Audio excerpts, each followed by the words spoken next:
சூழ்நாவல் பகுதி 14. அமைதியாய் போய்க் கொண்டிருந்த உருளைக்குடி மக்களின் வாழ்க்கை திடுதிப்பென்று இவ்வளவு பரபரப்பாய் மாறிப்போகும் என்று யாரும் கனவு கூட கண்டிருக்க மாட்டார்கள். அதுவும் உப்பு பெறாத ஒரு சின்ன விஷயம் பூதாகரமாகி 2 கிராமங்களுக்கு இடையில் பெரும் பகையாக மாறி அன்றாடம் வாழ்க்கையின் நிம்மதியை பதற்றமடைய செய்யும் என்று யாரும் நினைத்து கூட பார்த்திருக்க மாட்டார்கள்.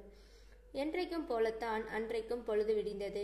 பயனார் ரெட்டியார் என்றைக்கும் போலதான் தன்னுடைய வேட்டை துப்பாக்கியை தோளில் மாட்டிக்கொண்டு அரைக்கால் டோசருடன் தலை தொப்பி சகிதம் வெள்ளைக்காரத்துறையை போல் தன்னுடைய காட்டை சுற்றி பார்த்து கொண்டிருந்தார்.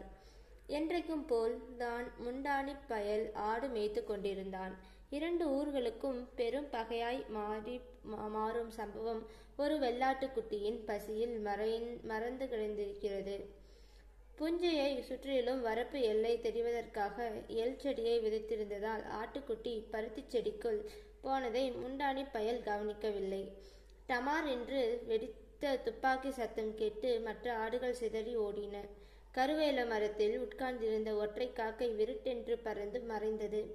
சிதறிய ஆடுகளை ஒன்று கூட்டி விட்டு முண்டாணி பயல் மேற்காமல் ஏறிட்டு பார்த்தான்.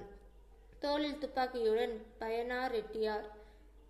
இந்த புஞ்சை ரெட்டியாருக்கு சொந்தமானது தான் என்று முண்டாணி பயலுக்கு நன்றாகவே தெரியும். ஆனால் மத்தியான வெயிலில் எதை சுட்டார் என்றுதான் தெரியவில்லை. முயல்கள் பகலில் வெளிவருவதில்லை. வேறு ஏதாவது பறவையை சுற்றியிருப்பார் என்று நினைத்து கொண்டான். ஆடுகளை விட்டுவிட்டு ஆவலில் அவரிடம் போய் நின்றான். எதை சுட்டார் என்று அறிந்து கொள்ளும் ஆவல்.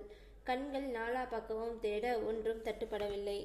சாமி கும்புரின் சாமி, உருளக்குடி கெண்டல் குடும்பன் மகன் முண்டாணி பையன் சாமி. இந்நேரம் அப்படி என்னத்த சாமி சுட்டீக? டமீர்னு துப்பாக்கி சத்தம் கேட்டுச்சு. உன்னையும் காணோம். ஏண்டா சின்ன சிரிக்கி உள்ள ஆட்டை புஞ்சைக்குள்ள பத்தி மேய விட்டுட்டு ஒன்னும் தெரியாத மாதிரி நடிக்கவா செய்கிற? முண்டாணி பயல் பதறி போனான். படபடப்புடன் கண்கள் மிரள நாலா பக்கமும் தேடினான். தூரத்தில் எழுச்செடி கூட்டத்திற்குள் கருப்பு நிறத்தில் ஏதோ ஒன்று படுத்து கிடப்பது போல தெரிந்தது. ஆணி அடித்த கனத்த செருப்புகள் இழுபட பருத்தி செடிகளை விலக்கிக் கொண்டு வேகமாய் ஓடினான். துரட்டி கம்பு இழுபட்டு கொண்டே வந்தது. கிட்டத்தில் போய் பார்த்தவன் அப்படியே பெயரைத்தவனை போல் நின்று விட்டான். தன்னுடைய களவாணி குரால் செத்து கிடந்தது. தலையை சிதறடித்திருந்தது துப்பாக்கி குண்டு. மிதுக்கம் பழத்தை போல் 2 கண்களும் வெயிலில் மெனுங்கி கொண்டிருந்தன. பருத்தி செடிகளின் பச்சை இலைகள் சிவப்பு இலைகளாக மாறி போயிருந்தன. குராலின் காலுதைப்பில் உயிர் பிரிந்ததற்கு அடையாளமாய் கரிசல் மண்ணில் அடையாளங்கள் பதிந்திருந்தன. ஏஞ்சாமி, ஒரு ஆட்டுக்குட்டி காட்டு வெள்ளாமையில பயிர் பச்சையில ஒரு 4 வாய் கடிச்சிட்டா இப்படியா சாமி சுட்டு கொள்ளுவாக? இது நியாயமா சாமி? டே தாயோலி, தூக்கிட்டு ஓடி போடா. உனக்கெல்லாம் நியாய அநியாயம் சொல்லணுமோ சாமி? கையில துப்பாக்கி இருக்கிறதுக்காக இப்படி வன்கொலை பண்ணக்கூடாது சாமி. கையில் அல்ல அருவா இருக்கிறதுக்காக ஒண்ணுமில்லாத விஷயத்துக்கெல்லாம் கொலையா பண்ணுவாங்க. ஏல, இப்ப பேசாம போறியா இல்லையா? நீயும் ஆட்டுக்குட்டிய மாதிரி செதறி போவ. மரியாதையா போயிரு. பயத்துடன் விக்கி போய் நின்றான் முண்டாணி பயல். விரும்புத்தி அடிச்சவனை போல் நின்றான். கண்களில் ஒரு சொட்டு கண்ணீர் வரவில்லை. செத்து கிடந்த குராலை தூக்கி தோளில் வைத்தான். இடது தோள் பட்டையில் ரத்தம் ஒழுகியது. பனங்காயை போல் ஆட்டின் தலை தொங்கிக் கொண்டிருக்க இடது கையால் முன்னங்கால்கள் 2ஐயும் வலது கையால் பின்னங்கால்கள் 2ஐயும் இழுத்து இடது கைக்குள் திணித்து 4 கால்களையும் இடது கையால் மட்டுமே பிடித்து கொண்டான். இப்போது ஆட்டுக்குட்டி அவன் கழுத்தில் வட்டம் சுற்றியது போல் கிடந்தது.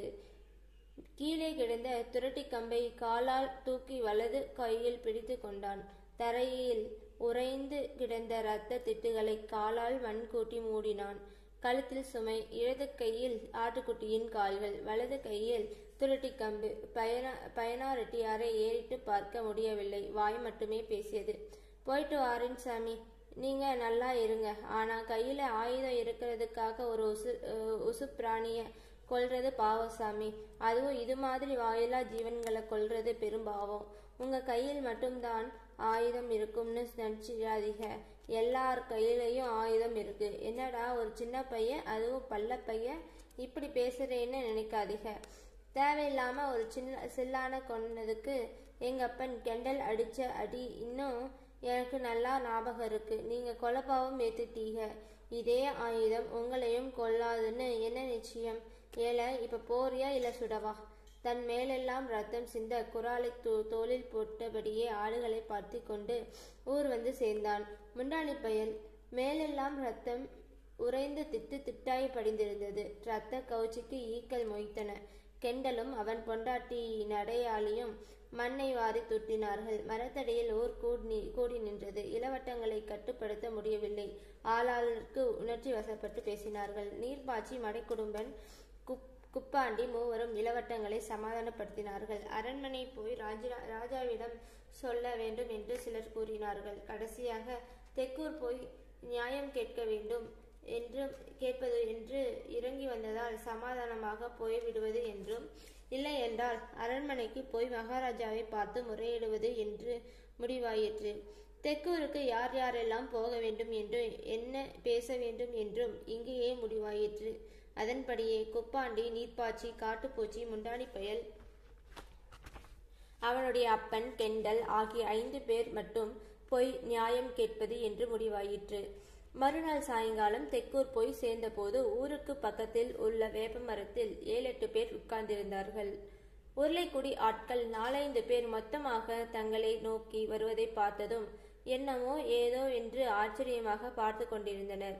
குப்பாண்டியையும் நீர்ப்பாய்ச்சியையும் அடையாளம் கண்டு கொண்டார் சொக்கலிங்க ரெட்டியார். அடடடே, நீர்ப்பாய்ச்சியா, வாடாவா. குப்பாண்டி, நீயுமா? வராத ஆளெல்லாம் வந்திருக்கு, என்ன விஷயம்டா? நடந்த விஷயம் எல்லாவற்றையும் கெண்டல் மகன் முண்டாணி பயல் அழுது கொண்டே சொல்லி முடித்தான்.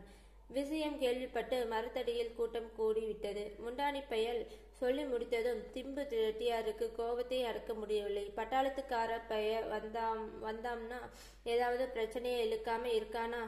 ஆட்டுக்குட்டி, அதுலயும் ஒத்த குட்டி. 4 வாய் எல்லாமே கடிச்சிட்டா காடு பூராவும் அழிஞ்சா போகும். கொலபாதகம் ஏற்கலாமா? நம்மளும் ஆடு மாடுக வச்சிருக்கோம். அவங்களும் சம்சாரிகதான். கீழ் சாதிக்காரங்கன்னா தொக்கா நினைக்க கூடாதுல்ல. ஏ திம்பு, கொஞ்சம் பொறுப்பா. பையனா கிட்டையும் ஒரு வார்த்தை கேட்டுக்கிருவோம். அந்த பையகிட்ட என்ன கேட்க போறீங்க? வெள்ளாமையில மேய்ஞ்சா அப்படித்தான் சுடுவேன்பா. என்ன செய்ய போறீடு? அட, ஒரு வார்த்தை கேட்டுத்தான் பார்ப்போம். பயனாரெட்டியாரை கூட்டி வரும்படி ஒரு ஆளை அனுப்பினார் சொக்கலிங்க ரெட்டியார். குப்பாண்டியும் திம்பு ரெட்டியாரும் வெள்ளாமை, நெல் கண்மாய் என்று பல பேச்சுகள் பேசிக் கொண்டிருந்தார்கள். வடக்கே இருந்து பயனார் ரெட்டியார் வேகமாக வந்து கொண்டிருந்தார். கூட்டம் அவரையே பார்த்து கொண்டிருந்தது. அவர் நேராக திம்பு ரெட்டியாரின் முன்னால் போய் நின்றார். என்ன சின்னையா, கூப்பிட்டு விட்டீங்களாம்ல, என்ன விஷயம்? ஏலே, எங்கண்ணன் பேரை கெடுக்கவே பிறந்த பையடா நீ. உங்க அப்பன் அதுதான்டா எங்க அண்ணன் கட்ட ராமையா. பேரை கேட்டா உடனே சுத்துப்பட்டி ஜனங்க பூராவும் மரியாதை கொடுக்கும். அதை கெடுக்கிறதுக்குத்தான் நீ பட்டாளம் போயிருக்க. அது இருக்கட்டும் சின்னையா, இப்ப கூப்பிட விட்டீங்களே, அது எதுக்குன்னு சொல்லுங்க. அதை விட்டுட்டு என்னென்னமோ பேசிட்டு இருக்கீங்க. உருளைக்குடி முண்டாணி பயலோட ஆட்டுக்குட்டியே சுட்டையா? ஆமா சுட்டேன். நான் இல்லைன்னு சொல்லலையே. எதுக்குடா சுட்ட? வெள்ளாமையில மேய்ஞ்சது சுட்டேன். அமைதியாக உட்கார்ந்திருந்த நாகு ரெட்டியார் சத்தமாக கேட்டார். வெள்ளாமையில மேய்ஞ்சா உடனே சுட்டு கொன்றுதா? பிறகு என்ன செய்யணுங்கிற? தொட்டு கும்பிட சொல்றியா இல்ல பேசாம வேடிக்கை பார்க்கணுங்கிறியா? ஏய் பையனா, திமிரா பேசாத. அவங்கள ரொம்பவும் இலக்காரமா நினைக்காத. தெக்கூரு வடக்கூருக்குள்ள வம்ப விலைக்கு வாங்கிட போயிடாத. கூட்டத்தில் யாருடைய பேச்சையும் பயனார் ரெட்டியார் சட்டை செய்யவில்லை. அவருடைய ஐயா குமாரசாமி ரெட்டியாரை கூப்பிட போன ஆள் திரும்பி வந்தான். அவனுடைய விவகாரத்திற்குள் தன்னை இழுக்க வேண்டாம் என்றும் தான் சொன்னாலும் கேட்க மாட்டான் என்றும் சொல்லிவிட்டதாக சொன்னான் அவரை கூப்பிட போன ஆள். பாத்தியாடா, உங்க ஐயா என்ன சொல்லிவிட்டிருக்காருன்னு? ஆட்டுக்குட்டியை சுட்டது நான். அவரை எதுக்கு நீ இதுல போய் இழுக்கீக? நான் இல்லைன்னு சொன்னாதான் பிரச்சனை. சரி, இப்ப என்னடா செய்யலாம் சொல்லுங்கடா. எங்களுக்கு நியாயம் வேணும். பெரியவங்க கிட்ட சொல்லிவிட்டோம். நீங்க என்ன சொன்னாலும் அதை அப்படியே ஏத்துக்கிறோம். இன்னைக்கு ஆட்டுக்குட்டிய சுட்டிருக்கான், நாளைக்கு கடலையூர் ஆள் ஒருத்தனை சுடுவான். கேட்டா என் புஞ்சைக்குள்ள வெளிக்கிருந்தான், அதுதான் சுட்டேன்பா. கொலகார பைய ஊருன்னு பேர் வாங்கிட்டு நம்ம வாயை மூடிக்கிட்டு இருக்க வேண்டியதுதான். சின்னையா, இங்க கேளுங்க. வளவளன்னு பேசி நேரத்தை வீணாக்காதீங்க. உங்க தொண்டை தண்ணியையும் பாழாக்காதீங்க. விஷயத்துக்கு வாங்க. நான் தான் சுட்டேன். சும்மா சுடல, வெள்ளாமையில மேய்ஞ்சது சுட்டேன். இப்ப என்ன செய்யணும்னு அதை சொல்லுங்க. அதை மட்டும் சொல்லுங்க. இங்க கேளு பையனா, நீயே ஒவ்வொரு லீவுக்கும் வரும்போதும் இப்படி ஏதாவது சில்லறத்தனமா சிலுவு இழுத்து விட்டுட்டு போயிடுற. தெக்கூரு வடக்கூருக்குள்ள நாங்க ஜாதியில வேறு வேறானாலும் தாயா பிள்ளையாத்தான் பழகிட்டு இருக்கோம். நீ போன பிறகு அவங்க மூஞ்சியில நாங்களும் நம்ம மூஞ்சியில அவங்களும் ஒழிக்காம இருக்க முடியாது. அதனால ராசியா போயிட்டா 2 பேருக்குமே நல்லது. ராசினா எப்படி? புரியும்படியா சொல்லுங்க சின்னையா. சுட்டது தப்புதான்னு மன்னிப்பு கேளு. வெத்தலை பாக்கு பரிமாறி ராசி ஆகிட்டு போகட்டும். மன்னிப்பா? யார்கிட்ட? யாரு மன்னிப்பு கேட்கறது? தப்பு செஞ்சா மன்னிப்பு கேட்டுத்தாண்டா ஆகணும். தப்பு செஞ்சேன்னு ஓயாம சொல்றீரே. நான் என்ன தப்பு செஞ்சேன்? ஆட்டுக்குட்டி வெள்ளாமையில மேய்ஞ்சது சுட்டேன். இதுல என்ன தப்பு? வெள்ளாமையில ஆடு மாடுக மேயறது சகஜம் தாண்டா. அதுக்காக சுட்டா எப்படி? பவுண்டுல போய் அடைச்சு வெயி. அபராதம் கட்டி திருப்பிட்டு வரட்டும். இல்ல ஊர் சொல்லு, அவனை கூப்பிட்டு அபராதம் வாங்குவோம். அதை விட்டுட்டு நம்மளே தண்டனை கொடுத்தா எப்படி? என்னோட வெள்ளாமையில மேஞ்சா சுடத்தான் செய்வேன். மன்னிப்பெல்லாம் கேட்க முடியாது. எனக்கு நிறைய வேலை இருக்கு, போயிட்டு வரட்டுமா? ஓரமாக உட்கார்ந்து கவனமாக கேட்டுக்கொண்டிருந்த சகுனி ரெட்டி என்று பட்ட பெயர் கொண்ட பெத்து ரெட்டியார் வாய் திறந்தார். பெத்து ரெட்டியார் தலையிட்டு விட்டால் அந்த விஷயம் தீராது என்பதும் பெரிய சிக்கலில் போய் முடியும் என்றும் ஊரார் எல்லாருக்குமே தெரியும். திம்பு ரெட்டியார் பதறினார். இங்க கேளுங்கப்பா, பையனா மன்னிப்பு கேட்கணும், அவ்வளவுதானே. இப்பவே கேட்க சொல்லிடுறேன், சரியா? ஆனா மன்னிப்பு கேட்ட பிறகு நாங்க சொல்றதுக்கு அவங்க கட்டுப்பட்டுத்தான் ஆகணும். நல்லா யோசிச்சுக்கோங்க. அவங்கன்னா யாரு? உருளை குடிக்காரங்க. அவங்கள என்ன செய்ய சொல்ற? அது பின்னால தெரியும். வேகமாக எழுந்து கொண்ட பெத்து ரெட்டியார் பயனார் ரெட்டியாரின் வீட்டை நோக்கி வேகமாக நடந்தார். திம்பு ரெட்டியார் கவலையுடன் முணுமுணுத்தார். அவர் முகத்தில் பீதி தெரிந்தது. பெத்து ரெட்டி தலையிட்டா எதுவுமே விளங்காது. அவனோட பட்ட பெயரே சகுனி ரெட்டி. ஈரப்பேனாக்கி பேன பெருமாளாக்கி பெருமாளுக்கு கோயில் கட்டி கோபுரம் கட்டி கும்பாபிஷேகம் நடத்தி தேரை இழுத்து தெருவில் விட்டுருவான். போன மாயம் தெரியவில்லை. பெத்து ரெட்டியார் பயனார் ரெட்டியாரை கூட்டிக் கொண்டு வேகமாக வந்தார். பயனார் ரெட்டியார் எதுவும் பேசாமல் பெத்து ரெட்டியாரின் பின்னால் குட்டியை போல் வந்து கொண்டிருந்தார். திம்பு ரெட்டியாருக்கு உள்மனசு சொல்லியது, பின்னால் ஏதோ விபரீதம் நடக்கப் போவதை. அனைவரும் மௌனமாக உட்கார்ந்திருந்தார்கள். பயனார் ரெட்டியார் சத்தமாக பேசினார். எங்க பெத்து மாமா மன்னிப்பு கேட்டே ஆகணும்னு சொல்லிட்டாங்க. மாமா சொல்ல மீறலாமா? அதனால மன்னிப்பு கேட்கலாம்னு வந்திருக்கேன். வாயிட்டு கேட்டா மட்டும் போதுமா? இல்ல காலில் விழுந்து மன்னிப்பு கேட்கணுமா? சொல்லுங்க சின்னையா, நீங்க தானே ஓயாம மன்னிப்புன்னு சொன்னீங்க. சொல்லுங்க, எப்படி கேட்கணும்? சுட்டது தப்புதான்னு சொல்லிட்டு போடா. உள்ளக்குடி கெண்டல் மகன் முண்டாளி பையனோட ஆட்டை நான் தான் சுட்டேன். சுட்டது தப்பு தப்பு தப்பு. அதனால என்னைய மன்னிச்சுக்கோங்க. மன்னிப்பு மன்னிப்பு மன்னிப்பு. தயாராய் வைத்திருந்த வெற்றிலையை பெத்து ரெட்டியார் பயனார் ரெட்டியாரையும் கொடுத்தார். வாங்கி கொண்ட பயனார் ரெட்டியார் அந்த வெற்றிலையை உள்ளக்குடி நீர்ப்பாய்ச்சியிடம் நீட்டினார். நீர்ப்பாய்ச்சி மரியாதையாய் குனிந்து தலைவணங்கி இரு கையேந்தி சந்தோஷமாக வாங்கி கொண்டார். திம்பு ரெட்டியார் கவலையோடு பார்த்து கொண்டிருந்தார். பெத்து ரெட்டியின் சதி திட்டத்தை யாராலும் கண்டுபிடிக்க முடியாது. கும்பிட்டு விடை பெறும்போது உருளைக்குடிக்காரர்கள் மீது பெத்து ரெட்டியார் அந்த அணுகுண்டை வீசினார். நீர்ப்பாய்ச்சியும் குப்பாண்டியும் மடைக்குடும்பனும் கெண்டலும் முண்டானி பயலும் கருகி பஸ்வமாகி போனார்கள். திம்பு ரெட்டியார், சொக்கலிங்க ரெட்டியார், இன்னும் பல தெக்கூர் ரெட்டியார்களும் உள்ளக்குடிக்காரர்களோடு சேர்ந்து கருகி போனார்கள். திம்பு ரெட்டியார் நினைத்தது சரியாக போயிற்று. பயனார் ரெட்டியார் கெக்கெலி போட்டு சிரித்தார். சுற்று கிராமங்கள் எங்கும் அந்த ஏகத்தாள சிரிப்பு எதிரொலித்தது. ஊசி விழுந்தாலும் கேட்கும்படியான மௌனத்தில் உறைந்து கிடந்தது கூட்டம். உருளைக்குடிக்காரர்கள் செய்வது எதையாவது திகைத்து நின்றார்கள். ராசியானதற்கு அடையாளமாய் பரிமாற்றிக் கொள்ளப்பட்ட வெற்றிலை கை நழுவி தரையில் விழுந்தது. ஒன்றும் தெரியாது போலவும் நடக்கும் விஷயத்தில் தனக்கு சம்மந்தமே இல்லாத மாதிரியும் அப்பு ராணியை உட்கார்ந்திருந்தார் பெத்து ரெட்டியார். வெற்றிலை பரிமாறி கொண்டதுமே பயனார் ரெட்டியார் முகம் சந்தோஷத்தில் பிரகாசிக்க அவர் கெக்கலி போட்டு பேசினார். சரி, மன்னிப்பு கேட்டாச்சுல்ல, இப்ப சொல்றேன். உள்ள குடிக்காரங்க கவனமா கேட்டுக்கோங்க. இன்னையிலிருந்து நாகு ரெட்டியார் ஓடையிலிருந்து கிளக்காம இருக்கிற 10 ஏக்கர் இடம் என்னோட இடம். அதுல உங்க ஊர்க்காரங்க கால் படக்கூடாது. பட்டா கட்டாயம் சுடுவேன். அந்த புஞ்சையில் கால்படாம எங்க ஊருக்கு எப்படி ஓடி அரண்மனைக்கு போக, கல்லையூருக்கு போக? அவங்க கால்களை தூக்கி தோல் மேல போட்டுக்கிட்டு நடங்க, இல்லைன்னா மகாராசா கிட்ட போய் கேளுங்க, புதுசா ரோடு போட்டு தருவாரு. டேய் பையனா, நீ செய்யறது நல்லா இல்லடா. பெத்து ரெட்டி பேச்ச கேட்காத வம்பா சீரழிஞ்சு போயிருவ. தெக்கூரு வடக்கூருக்குள்ள இது நல்லா இல்லை. நீங்க தான் சித்தப்பா மன்னிப்பு கேட்க சொன்னீங்க, கேட்டாச்சுல்ல, பிறகு என்ன, பேசாம இருங்க. அடே, தலைமுறையா அந்த பாதை வழியாதான்டா அவங்க நடக்காங்க. என்னைக்குங்கள்ல நடக்கக்கூடாதுன்னு வேறு எப்படி நடப்பாங்க? சுத்தி நடக்கட்டும், அதுதானே பொதுப்பாதை. இது குறுக்கு பாதை. நாங்க நினைச்சாதான் நடக்க முடியும். ஏம்னா அந்த புஞ்சை எங்க சொந்த பட்டா இடம். உருளக்கடி ஜனங்கள் தெற்காமல் போய் கிழக்காமல் திரும்பி நடந்தால் அரண்மனை பாதைக்கு வந்து விடலாம்.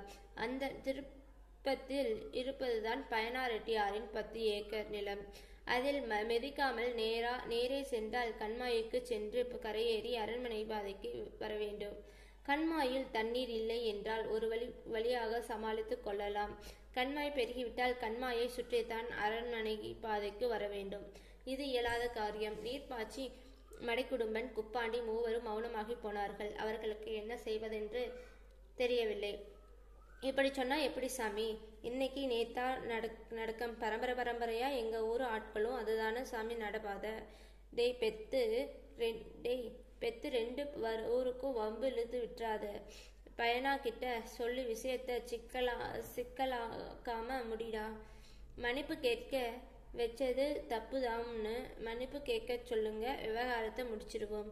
இந்த பேச்சு நல்லாவா இருக்குடா? நல்லா இருக்கு, நல்லா இல்லை. இது நீங்க முடிவு செஞ்சா எப்படி? உருளைக்குடிக்காரங்க கிட்ட கேட்டு சொல்லுங்க.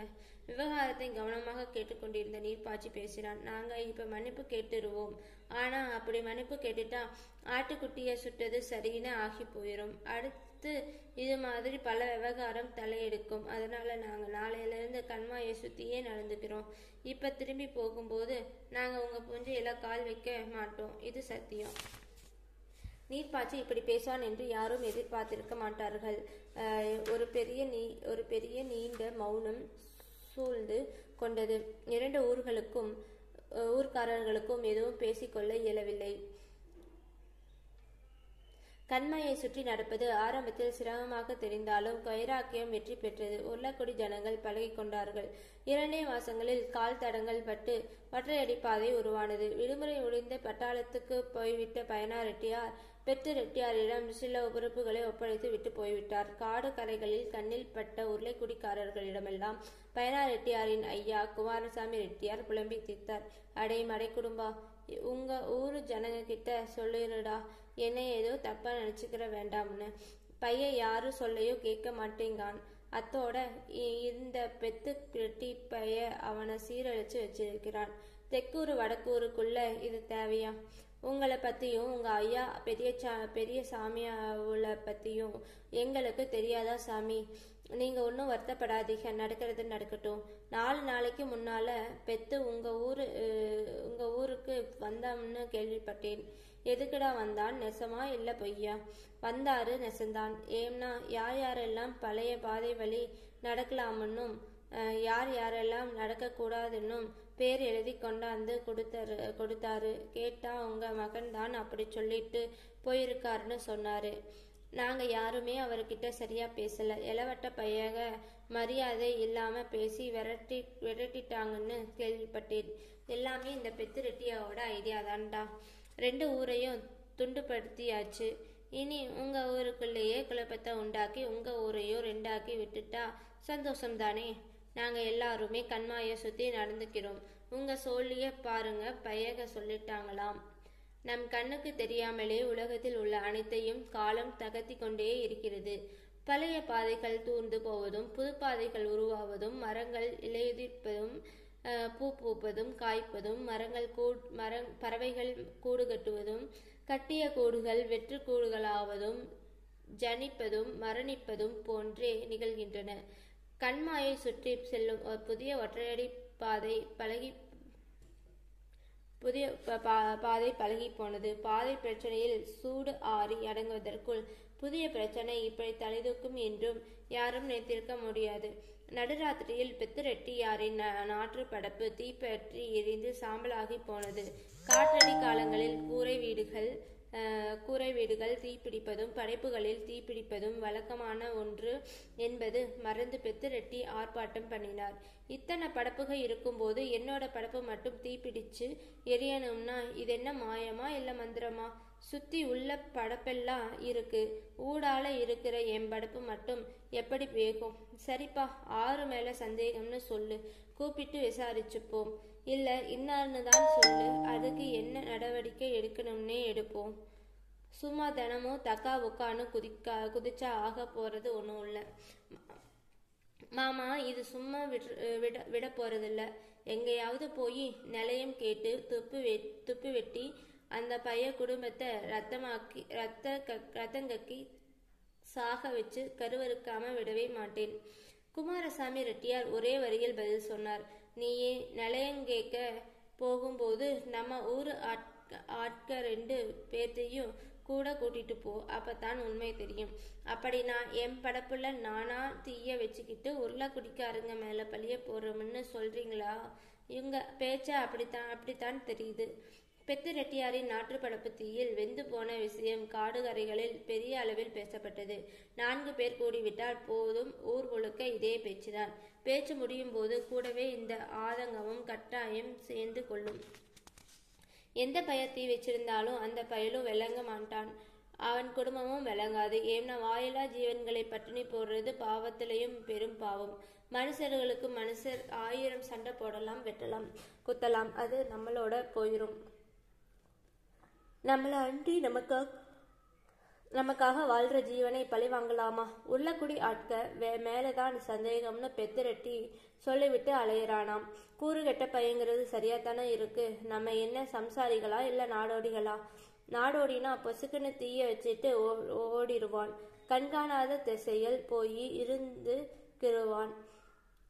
நம்ம பரம்பரை சம்சாரிக, நமக்கும் ஆடு மாடு காடு தோட்டம் தொரவு அம்புட்டும் இருக்கு. நம்ம போய் வேற ஊரு படப்புல தீய வச்சா நம்ம படப்புல அவங்க வந்து வைப்பாங்கன்னு தெரியாதா?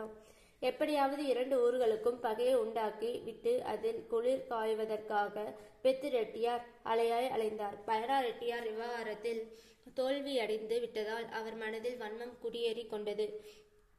கண்டன் ஆட்களிடமெல்லாம் பதிலுக்கு எப்படியும் நான் தீ வைக்காமல் விடமாட்டேன் என்று சவால் விட்டு கொண்டே திரிந்தார்.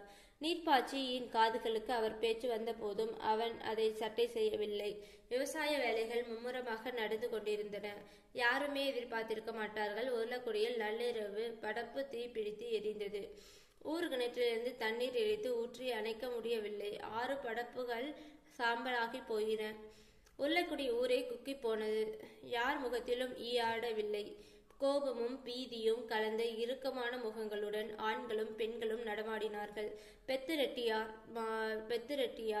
மார்தட்டி சிரிக்கும் கொக்கரிப்பு பல பேர் வழியாக உருளக்குடிக்காரர்களின் காதுகளில் விழுந்தது. குப்பாண்டி, நீர்ப்பாய்ச்சியின் மடைக்குடும்பன், காட்டுப்பூச்சி 4 பேரும் நடு இரவில் ஒன்று கூடினார்கள். ஓடைக்கரைக்கு மேலே கெண்டலும் சுண்டானும் காவல் இருந்தார்கள். மறுநாள் இரவில் ஊர்க்கூட்டம் கூடியது. ஓடைக்குள் பேசிய பேச்சுக்கள் செயல் வடிவம் பெற்றது. 6 பித்தளை அண்டாக்களும் 8 நீண்ட கம்பிகளும் வந்து இறங்கின. உப்பத்தூர் பாதையை பயன்படுத்தி இரவோடு இரவாக மாட்டு வண்டிகள் திருவண்ணாமலையிலிருந்து வந்து சேர்ந்தன. படைப்புகளுக்கு மத்தியில் ஆங்காங்கே 3 அண்டாக்களையும், கூரை வீடுகள் உள்ள இடங்களில் 3 அண்டாக்களையும் இறக்கி வைத்து தண்ணீர் நிரப்பினார்கள். வீட்டுக்கு 4 சாக்குகள் வாங்கி தண்ணீரில் ஊற வைத்து ஆங்காங்கே போட்டு வைத்தார்கள். 2 பக்கமும் கொக்கிகள் உள்ள நீண்ட எஸ் வடிவ கம்பிகளையும் அதே மாதிரி சில இடங்களில் மறைத்து வைத்து கொண்டார்கள்.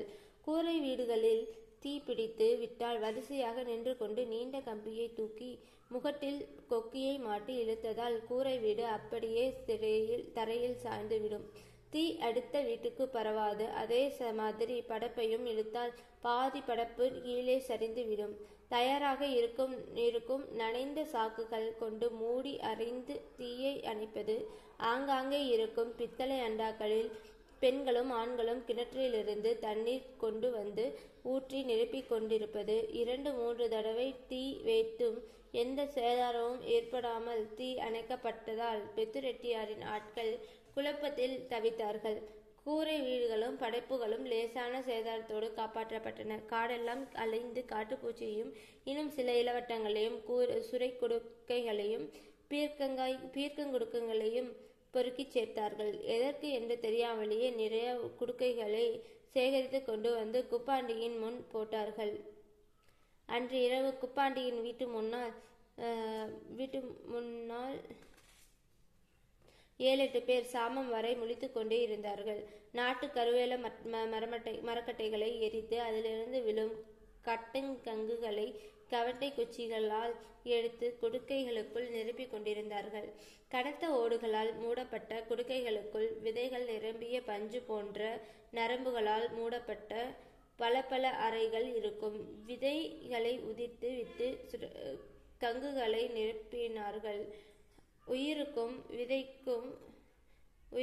விதைகள் இருந்த குடுக்கையில் அறைகள் அளிக்கும் கங்குகளாக நிரப்பப்பட்டன.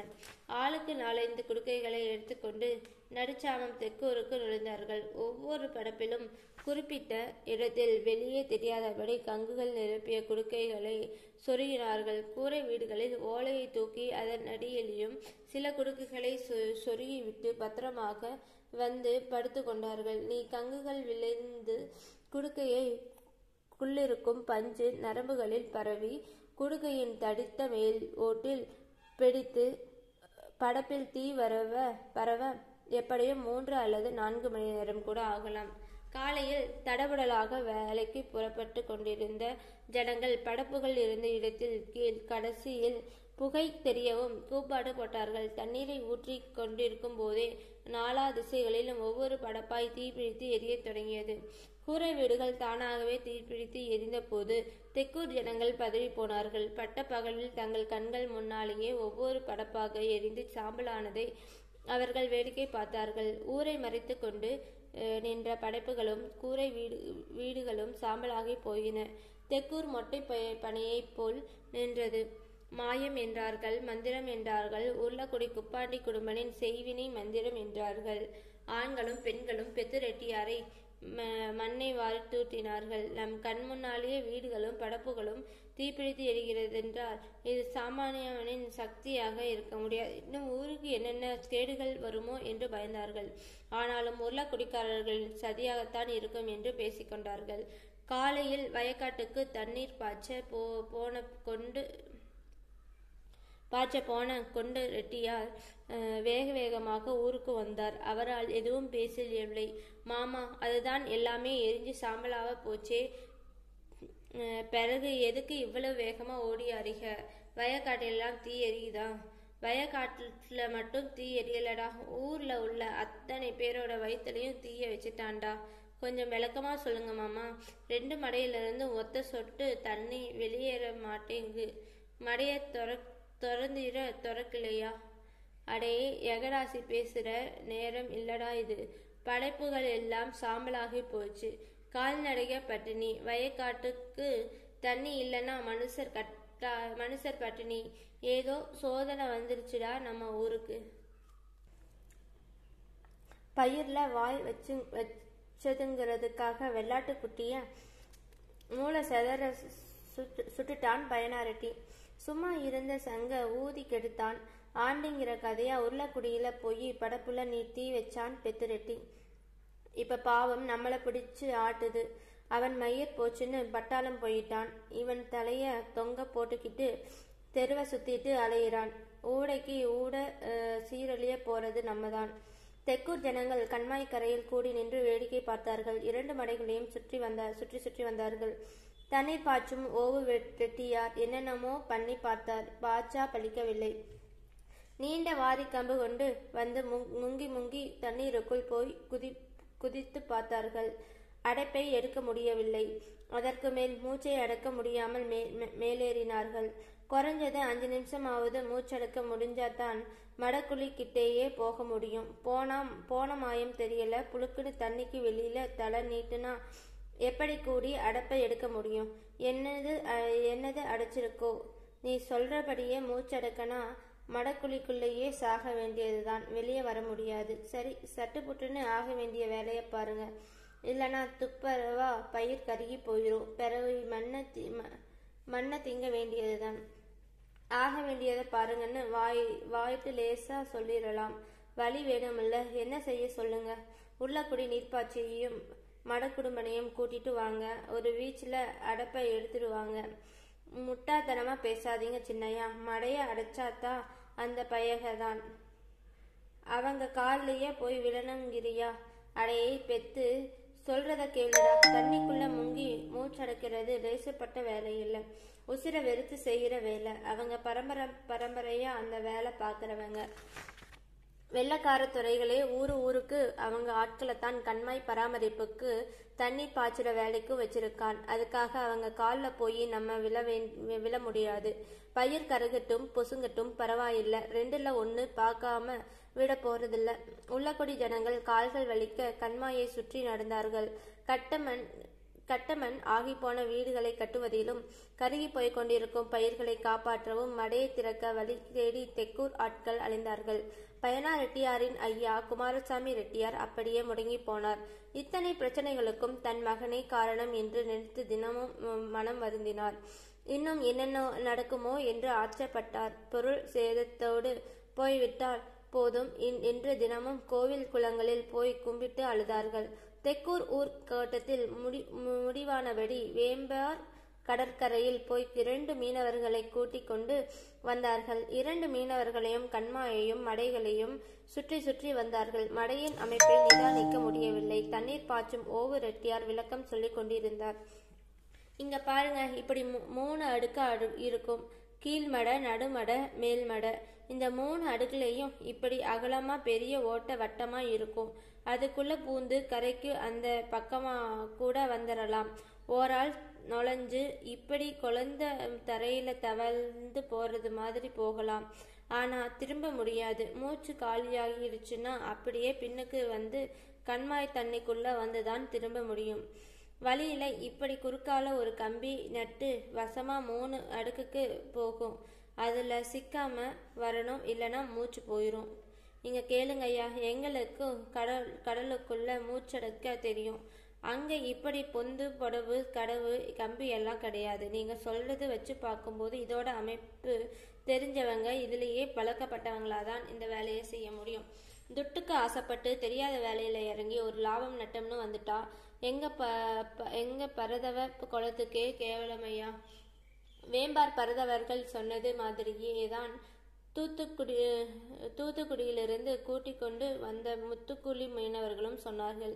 வயல்களில் பயிர்கள் மட்டுமே வாடவில்லை, தெக்கூர் ஜனங்களின் முகங்களிலும் வாடிக்கொண்டிருந்தன. மடைகளை மட்டும் மௌனமாகி ஊமையாகி போகவில்லை, ஜனங்கள் அனைவருமே ஊமையாகி போனார்கள். ஒரு இறுக்கமான சூழல் நீரின் நிம்மதியை களவு கொண்டது. உள்ளக்குடி ஊரிலும் இந்த விஷயம் அரசல் புரசலாக வெளியில் தெரிந்தது. யாராலும் செய்ய முடியாத இந்த வேலையை அந்த 2வரில் ஒருவன் தான் செய்திருக்க முடியும் என்று குப்பாண்டி நினைத்தான். அவனால் இதை தாங்கிக் கொள்ள முடியவில்லை. விஷயம் காதில் விழுந்த உடனேயே படபடப்பானான் நீர்ப்பாய்ச்சி. இருக்கும் இடம் தேடி வேகமாக போனான். ஐயனார் கோவில் புளியமரத்தடியில் ஆழ்ந்து உறங்கிக் கொண்டிருந்தான். நிறை கண்மாயின் தண்ணீருக்குள்ளிருந்து வரும் குளிர்ச்சியும் வளர்ந்து நிற்கும் பயிர்களை தழுவி வரும் காற்றும் சேர்ந்து ஜில்லென்று குடல் குளிர்ந்தது. குப்பாண்டி வந்ததை கவனிக்கவில்லை. மடையின் 3 அடுக்குகளையும் தலைகளாய் சொருகி அடைக்கும் நீண்ட கம்பி அவனுக்கு பக்கத்தில் கிடந்தது. குப்பாண்டியின் திருநீரு வாசனை நீர்ப்பாய்ச்சியின் நாசிக்குள் புகுந்திருக்க வேண்டும். கையால் மூக்கை கசக்கியபடியே கண்முழித்தான். பக்கத்தில் குப்பாண்டியை கண்டவுடன் தவக்கென்று எழுந்து உட்கார்ந்தான். என்னடா உறங்காம கடுமையா இருக்கு. இந்த விவகாரி பையகோட 4-5 நாளா ராப்பகலா அலைஞ்சு பாருங்க, அதுதான் அசதியா இருந்துச்சு. கண்ணை சந்துட்டேன். வேகாரி பையக கூட அலைஞ்சு நீயும் வேகாரித்தனம் பண்ணிட்டு பழகிற. என்ன செய்ய, ஊருக்கு ஒரு கேடுனா நம்ம மட்டும் தனியா ஒதுங்கிட முடியுமா? அப்படியே விட்டுட முடியுமா? எத்தனை இருந்தாலும் மடைய வாய கட்டலாமா? அந்த பையன் பாதைய மறிச்சாங்கிறதுக்காக நம்ம தண்ணிய மறிச்சா என்னடா நியாயம்? அவனுக்கும் நமக்கும் என்ன வித்தியாசம்? பாதை வேற, பாதையில நடந்துக்கலாம். மனுஷரு 4-8 கூட வச்சா போதும், நடந்திருக்கலாம். தண்ணி வேற எந்த பாதையில போகும்? காலத்துல தண்ணி பாய்ச்சலனா பயிர் எதுக்கு ஆகும்? தண்ணி இல்லாம மழை இல்லாம பயிர் கருகலாம். கைக்கு எட்டுற தூரத்துல தண்ணி கெத்துன்னு கிடக்க பயிர் வாடுனா அது பெரிய பாவம்டா. பச்சைய பொசுங்க விடுறது பாவத்திலையும் பாவம்டா. மொத அவங்கதான் மாமா நம்ம படைப்புகளுக்கு தீய வச்சாங்க. ஆமா, பதிலுக்கு நீயும் தீய வச்சுட்ட. அவங்க படைப்புல தான் தீ வச்சாங்க. நீங்க வீடுகளையும் கொளுத்திட்டீங்க.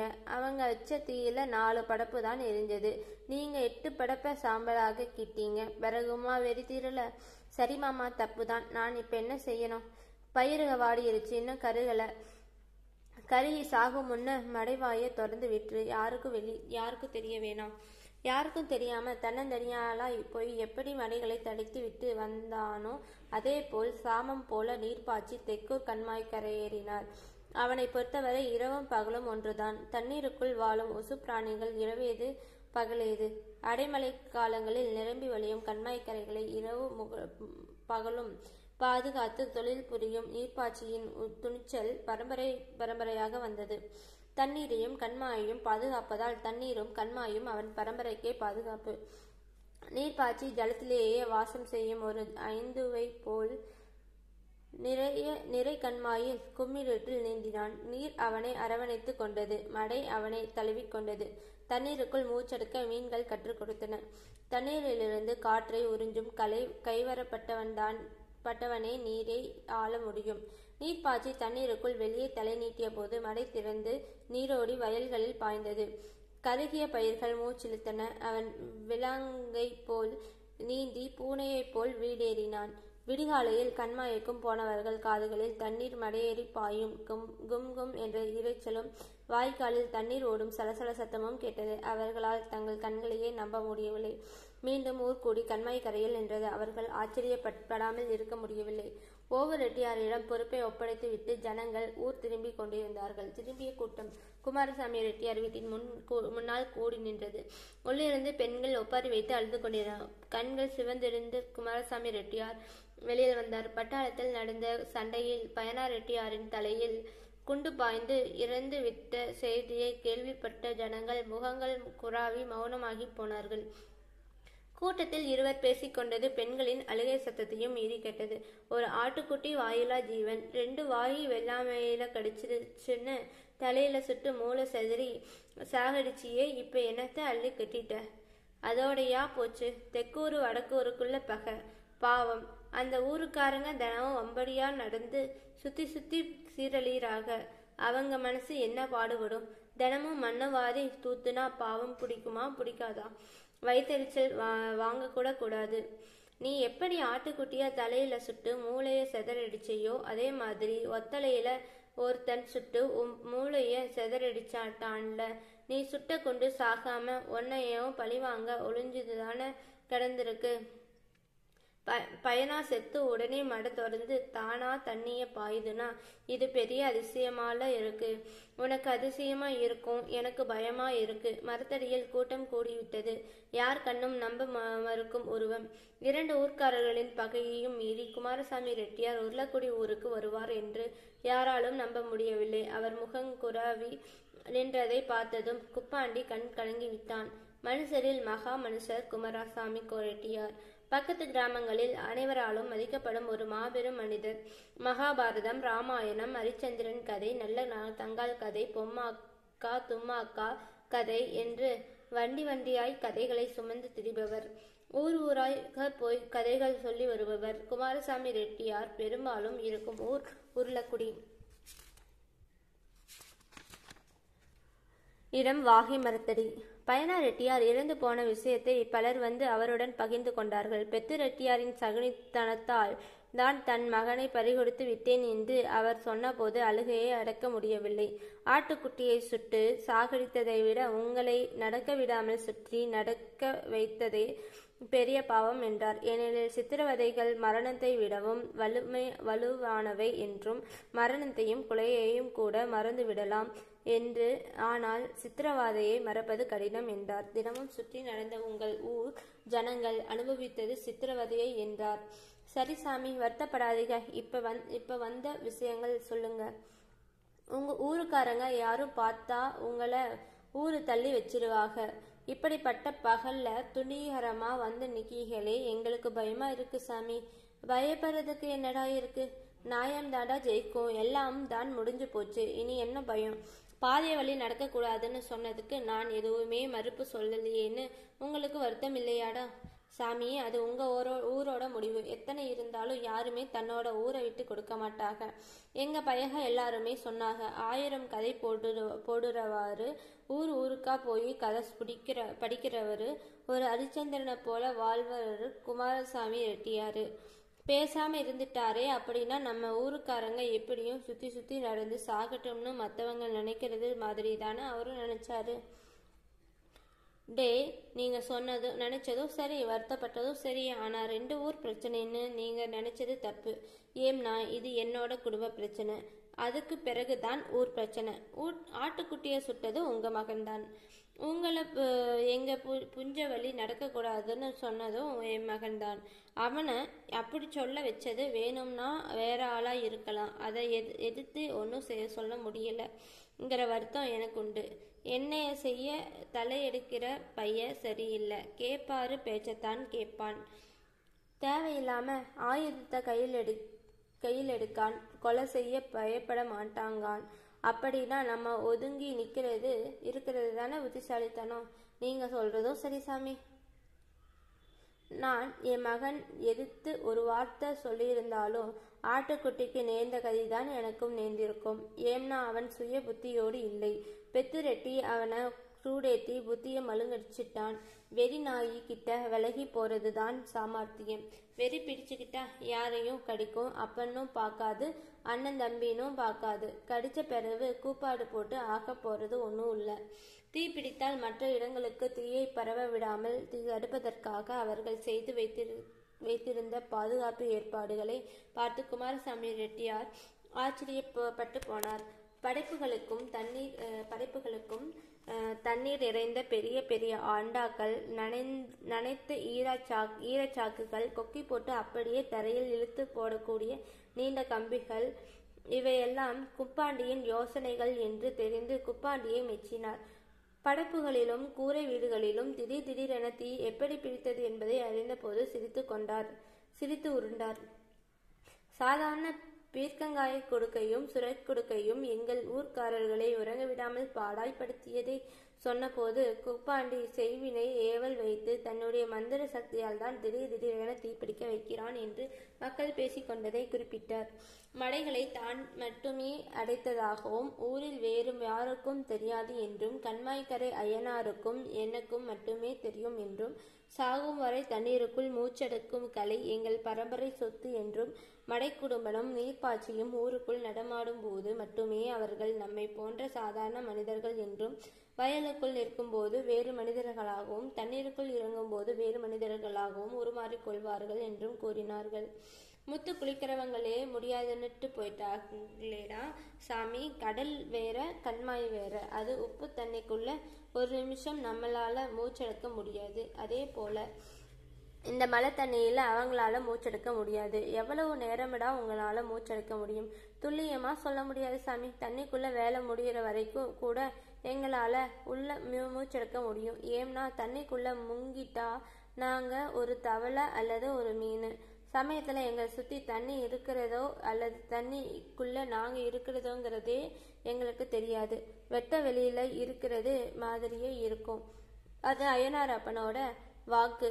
ஏம்னா உசுர வெறுத்து நாங்க பாக்குற அந்த நீர்ப்பாய்ச்சி வேலை ஊருக்கு சொந்தமான வேலை. ஊர் காப்பாற்ற வேண்டிய பொறுப்பு சாமிகளுக்கும் உண்டு. அதனால எங்களையும் காப்பாத்துங்க. மறுநாள் காலையில் உருளக்குடி ஆட்கள் பயனார் ரெட்டியாரின் புஞ்சை பாதை வழியே நடந்தார்கள். குமாரசாமி ரெட்டியாரும் பெத்து ரெட்டியாரும் வருகிற ஆட்களிடமெல்லாம் கண்மாய் பாதை வழி நடக்க வேண்டும் என்றும் பழைய பாதை வழியே நடக்குமாறு கை கூப்பி கொண்டார்கள். வருவது கொண்டேதான் முகத்தை இறுக்கமாக வைத்துக்கொண்டு நேராக கண்மாய் கரை பாதை வழியாக திரும்பி நடந்தான். பெத்து ரெட்டியார் மறித்து கொண்டார். நீங்க நடக்கக்கூடாதுன்னு நடக்கக்கூடாது, நடக்கணும். நான் புது பாதையில நடந்துக்கிறேன். எனக்கு பழைய பாதை வேணாம். தயவு செஞ்சு என்னைய மறிக்காதீங்க. டேய் கண்டலு, சொன்னா கேளுடா. நடந்தது எல்லாத்தையும் வள்ளிசையா மறந்துடு. நமக்குள்ள வன்மம் வேண்டாமடா. எப்படி சாமி மறக்க முடியும்? மூளை செதறி மேலெல்லாம் ரத்தம் வடிய ஆட்டுக்குட்டியை என் மகன் சுமந்துக்கிட்டு வந்தது இன்னும் என் கண்ணுக்குள்ள அப்படியே இருக்கு. இன்னைக்கு நினைச்சாலும் வயிறு எரியுது, கண்ணீர் பிதுங்குது. என் மகனும் அதே மாதிரி மூளை செதறி தாண்டா செத்திருக்கிறான். வாயிலா ஜீவனா வம்படியா கொன்னா அந்த பாவம் சும்மா விடாதுடா. எங்களோட விருப்பத்தோடையே உன்னோட ஆட்டுக்குட்டிய என் மகன் சுட்டான். கன நேரம் ஆங்காரம், கண்ணை கட்டியிரும். என்ன செய்யறோங்கிறதே தெரியாது. உங்க ஊரு ஆட்கள் அம்புட்டு பேரும் எங்க புஞ்சை பாதையில நடந்தாதான் என் மகனோட ஆத்மா சாந்தி அடையும். இந்த பாவம் அவனோட விலகும், இல்லைன்னா ஜென்ம பாவமா மாறி எங்களையும் எங்க குடும்பத்தையும் கூட கருவெடுத்திரும். தயவு செஞ்சு நாங்க சொல்றத கேளுடா கெண்டல். இப்படி நடடா. குமாரசாமி ரெட்டியாரின் குரல் கம்மி மண்ணையை கட்டியது. கண்களில் நீர் முட்டியது. பெத்து ரெட்டியார் கண்டலை வழி மடித்து கொண்டு நின்றார். கண்டல் இருவர் தோளையும் இரு கைகளால் தொட்டு கும்பிட்டு விட்டு பயனார் ரெட்டியாரின் புஞ்சையின் மேல் எட்டு வைத்தான். அவனுக்கு பின்னால் நின்ற 7-8 உருளக்குடி ஆட்களும் கெண்டலை பின்தொடர்ந்து நடந்தார்கள். குமாரசாமி ரெட்டியார் மனம் நிறைவுடன் பார்த்து கொண்டே நின்றார். தூந்து போய் கிடந்த பழைய பாதை புதுப்பித்து கொண்டது. மனித காலடி தடங்களின் வலிமை நிலத்தில் பதிய பதிய அழிக்க முடியாத அடையாளங்களால் உருவாகின்றன. புது பாதை தூந்து முச்செடிகள் மேதி கண்மாய்க்கரையோடு சேர்ந்து கொண்டது. 2 ஊர்க்காரர்களின் மானங்களும் முச்செடிகள் நீங்கிய விசாலமான பாதைகளாக மாறிப்போயின. மனித மனங்களின் கோபதாபங்களிலும் சஞ்சலங்களிலும் பட்டு சீரழியும் இயற்கை அழிவுகளுக்கும் சாட்சியாக மாறாமல் கண்மாயும் வயல்களும் தப்பித்தன. குமாரசாமி ரெட்டியாரின் சீடனாக பெத்து ரெட்டியார் மாறிப்போனார். பெத்து ரெட்டியாரின் மனசுக்குள் மகாபாரத பாத்திரங்களை குமாரசாமி ரெட்டியார் ஒழித்து வைத்து விட்டாரோ என்னவோ. ரெட்டியார் ஊராக கதை சொல்லி படிக்க போகிற இடத்திற்கெல்லாம் பெத்தையும் கூட்டிக் கொண்டு போனார். சக்தியை கண்ணனாக மாற்றிய பெருமை குமாரசாமி ரெட்டியாருக்கே சொந்தம்.